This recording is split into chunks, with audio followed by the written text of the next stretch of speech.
Hello dear students, in this video we are going to discuss about the identification problem का order condition क्या होता है। Order condition के through हम किस तरह से आइडेंटिफिकेशन प्रॉब्लम को सॉल्व करते हैं। तो आइडेंटिफिकेशन प्रॉब्लम क्या था, हम क्या करते हैं, स्ट्रक्चरल हमारा जो पैरामीटर्स होते हैं उनका एस्टिमेशन हम रिड्यूस फॉर्म ऑफ इक्वेशन होता है उससे हम करते हैं। ठीक है,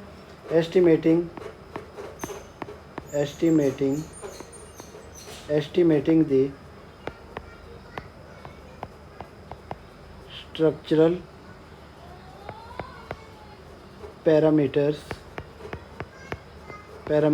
from the parameters of reduced form of equation।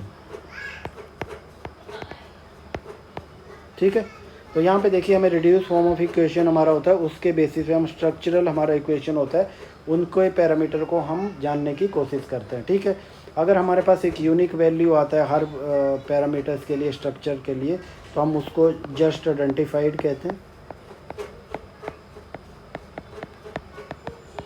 ठीक है, अगर कुछ पैरामीटर के लिए हमारे पास वैल्यू ग्रेटर देन 1 आ रहा है तो हम उसको क्या कह रहे हैं, उसको ओवर आइडेंटिफाइड कह रहे हैं।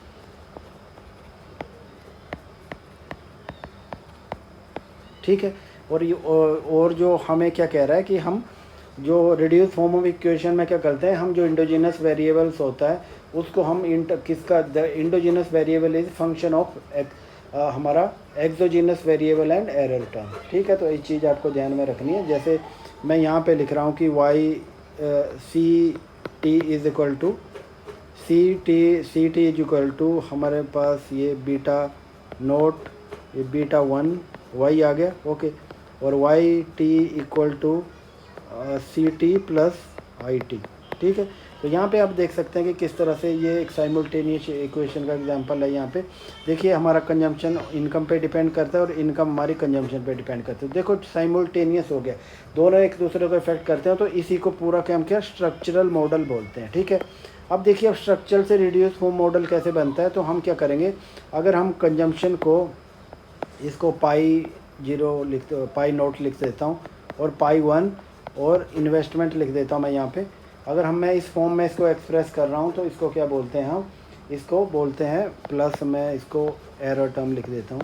ठीक है, तो इसको बोलते हैं हम reduce form of equation. Reduce form of equation में सी हमारा इंडोजिनस वेरिएबल है, that is the function of exogenous variable I, investment and the error term. ठीक है, इसी तरह आपको इनकम लिखना है तो इसको आप क्या कर देंगे इस तरह से, पाई 2 प्लस पाई 3 और ये इन्वेस्टमेंट आ जाएगा, फिर ये एरर टर्म 2t आ जाएगा। तो ये देखिए यहाँ पे भी ये किसका फंक्शन हो रहा है कि हमारा income is function of exogenous variable I and error term. तो देखिए हमने क्या किया कि हमने रिड्यूस फॉर्म ऑफ इक्वेशन में हम जब लिखते हैं तो हम क्या करते हैं कि जो हमारा एक्सोजिनस वेरिएबल होता है उसको हम जो है, सॉरी इंडोजिनस वेरिएबल होता है उसको हम एक्सोजिनस वेरिएबल के टर्म्स में या फंक्शनल फॉर्म में लिखते हैं और एरर टर्म के। ठीक है, तो हमारा जो है indigenous variable is function of exogenous variable and error terms. तो ये चीज़ आपको ध्यान रखनी है, ये मैंने ऑलरेडी आपके साथ डिस्कस कर रखी है। ठीक है,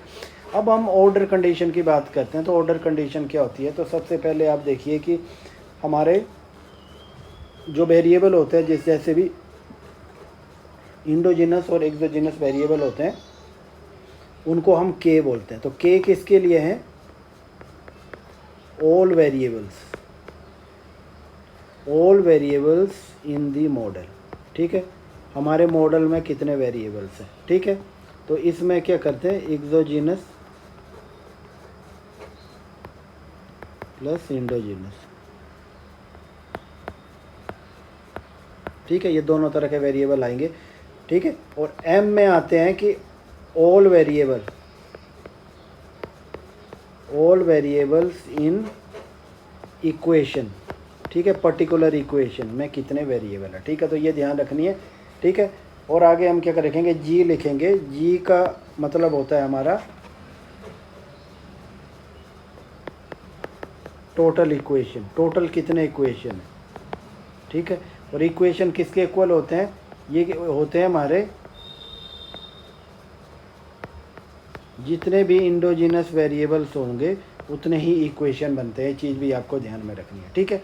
अब यहाँ पे देखिए जस्ट आइडेंटिफाइड ओवर आइडेंटिफाइड का कैसे करना है, तो आपको k माइनस एम, ठीक है, k minus M equal to g minus one, ये कंडीशन सेटिस्फाई हो रही है नहीं हो रही है, ठीक है। अगर यहाँ पे देखिए k minus M equal to g minus one है तो इसको कह रहे हैं हम जस्ट आइडेंटिफाइड, ठीक है, इसको जस्ट आइडेंटिफाइड कह रहे हैं, ठीक है। k माइनस एम जो है हमारा ग्रेटर देन है g माइनस वन, तो इसको कह रहे हैं ओवर आइडेंटिफाइड, ठीक है। तो ये चीज़ आपको ध्यान रखनी है कि जस्ट आइडेंटिफाइड है या ओवर आइडेंटिफाइड है। अब मैं यहाँ पे एक एक करके मैं एग्जांपल लेता हूँ, उससे हमें समझने में हेल्प मिलेगी तो कैसे हमें आइडेंटिफाई इनको करना है, ठीक है। तो यहाँ पे देखिए मैं यहाँ पे ले लेता हूँ कि डिमांड हमारा जो है, ये डिमांड इक्वेशन आ रहा है हमारा, इसको मैं अल्फ़ा नोट, ठीक है, ये alpha one PT plus error term मैं यहाँ पे लिख रहा हूँ। इसी तरह मैं इसको सप्लाई लिख रहा हूँ, ठीक है, ये beta note plus beta one PT plus UT। अब यहाँ पे देखिए यहाँ डिमांड सप्लाई के हमारे इक्वेशन दे रखे हैं, तो यहाँ पे देखिए PQ यहाँ पे क्या है, प्राइस क्या है हमारा इंडोजिनस वेरिएबल। हमें इंडोजिनस वेरिएबल मींस कि जो हमारे मॉडल में ही हमें उन्हें सॉल्व करना है, जो हमारे पास एक्सटर्नली दिए नहीं गए हैं, उनका वैल्यू हमारे पास नहीं है, हमें कैलकुलेट करना है। तो हमें इक्विलिब्रियम क्वांटिटी का कैलकुलेट करना है और प्राइस को कैलकुलेट करना है। इसका मतलब ये दो वेरिएबल क्या है, ये हमारे इंडोजिनस वेरिएबल है। कौन से हैं ये? इंडोजिनस वेरिएबल, ठीक है। और देखिए हमारे जो है एक्सोजिनस वेरिएबल यहाँ पे कोई भी नहीं है। इसका मतलब यहाँ पे कोई भी एक्सोजिनस वेरिएबल नहीं है, या नो प्री डिटरमाइंड वेरिएबल। अब हमें देखना है कि ये आइडेंटिफाई हो पा रहे हैं नहीं हो पा रहे हैं, ठीक है। तो इसके लिए हमें क्या करना है, तो यहाँ पे जो कंडीशन थी हमारी, तो टोटल वेरिएबल कितने, के का मतलब होता है टोटल वेरिएबल कितने हैं हमारे पास, कितने, 2 है यहाँ पे, Q और P आ रहे हैं यहाँ पे, ठीक है।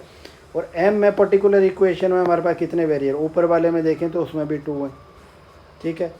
और हमारे पास इक्वेशन कितने बन रहे हैं यहाँ पे, 2 ही बन रहे हैं। अब कंडीशन देखते हैं कि हमारी k minus M equal to greater than g minus one satisfy हो रही है नहीं हो रही। अब देखिए यहाँ 2 से 2 करते हैं तो ये तो 0 ही हो गया, ठीक है। और यहाँ पे देखिए g क्या है हमारा, 2 माइनस वन करते हैं तो यहाँ पे क्या आ गया, यहाँ पे ये 1 आ जाएगा। तो देखिए ये कंडीशन सेटिस्फाई नहीं हुई हमारी, इसका मतलब ये आइडेंटिफाइड नहीं है। दूसरे वाले में करेंगे तो भी यही रिजल्ट आएगा, तो इसका मतलब not identified, neither equation is identified. तो यहाँ पे क्या आ गया, नीदर इक्वेशन इज आइडेंटिफाइड, ठीक है। तो यहाँ पे कोई भी इक्वेशन आइडेंटिफाइड नहीं हुआ है। अब आगे एक और एग्जांपल मैं देखता हूँ यहाँ पे। तो यहाँ पे देखिए आप देख सकते हैं कि, तो यहाँ पे मैं एक और लिखता हूँ कि ये मैं डिमांड लिख देता हूँ, ठीक है। ये alpha note plus alpha one ये PT, ठीक है, प्लस अल्फ़ा टू यहाँ पे IT लिख ले रहा हूँ मैं, ठीक है, प्लस एरर टर्म मेरा आ गया, ठीक है। इसी तरह मैं सप्लाई की बात करता हूँ तो ये बीटा नोट आ जाएगा प्लस बीटा वन PT, ठीक है, प्राइस आ रहा है, प्लस ये UT आ गया, ठीक है। अब यहाँ पे देखिए आपको देखना है कि M क्या है, यहाँ पे M का मतलब K क्या है, K का मतलब टोटल इक्वेशन में कितने हैं। यहाँ पे देखिए Q और P तो आपको पता है कि ये इंडोजिनस वेरिएबल है और I एक्सोजिनस वेरिएबल यहाँ पे आ रहा है, तो इसका मतलब टोटल वेरिएबल यहाँ पे कितने आ रहे हैं, 3 आ रहे हैं, ठीक है। अब हमें इस कंडीशन और इक्वेशन कितने बन रहे हैं, हमारे पास टोटल जो है इंडोजिनस वेरिएबल 2 है तो इक्वेशन भी 2 ही बनेंगे, तो इसका मतलब G का वैल्यू भी हमारे पास 2 आ गया। अब हमें एक एक करके देखना है। M का मतलब पर्टिकुलर इक्वेशन में कितने वेरिएबल, पहले इक्वेशन की बात करते हैं, ये फर्स्ट है और ये 2 है, ठीक है। पहले इक्वेशन की बात कर रहे हैं तो इसमें 1 2 3, इसमें 3 आ रहे हैं, तो कितने आ रहे हैं, ये 3 आ रहे हैं,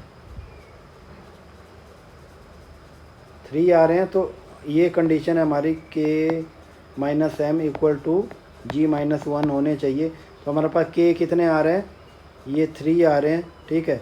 और यहाँ पे पहले में इक्वेशन में कितने आ रहे हैं, Q आ रहा है, P आ रहा है और I आ रहा है, ये भी 3 आ रहे हैं। तो इसका मतलब ये इसके ग्रेटर तो नहीं हो पाएंगे, ये 2 - 1 आ रहा है तो 0 आ गया, तो ये इस तरह से आ गया, तो इसका मतलब अनआइडेंटिफाइड आ गया। ठीक है, क्या आ गया? अनआइडेंटिफाइड, डिमांड फंक्शन अनआइडेंटिफाइड है। ठीक है, इसको कैलकुलेट नहीं कर सकते।